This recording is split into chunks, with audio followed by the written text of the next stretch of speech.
التي يركزان عليها هي محاولة إزالة حاسة الشم منها، ورؤية إذا كانت السلحفاة لن ترغب بالخروج إلى الشاطئ والمشاركة في عملية تعشيش جماعي.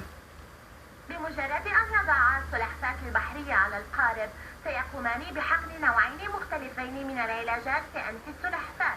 النوع الأول هو ماء البحر للمجموعة المرجعية، أما النوع الثاني يدعى كبريتات الزنك، وهي مادة كيميائية تقوم بتخدير البصلة الشمية مؤقتا عند سلاحف البحر، أي ستصبح السلحفاة البحرية بشكل مؤقت غير قادرة على شم أي شيء.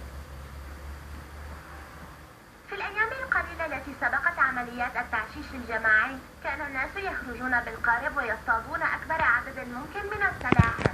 قبل أن يطلقا سلاح السلحفاة يجففان الدرع ويستخدمان رذاذ طلاء لرسم خط إما أفقيا أو عموديا اعتمادا على العلاج، ثم يطلقان سراح سلحفاة البحر. أثناء كل عملية تعشيش جماعي دائما يكون هناك أشخاص على الشاطئ يمسحونه بعملية مسح قاطعة لحساب عدد الإناث التي تعشش.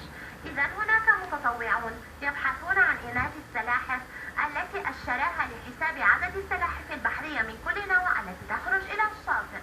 هذه عملية دقيقة جدا. تعتقد فاليسا أنها تصطاد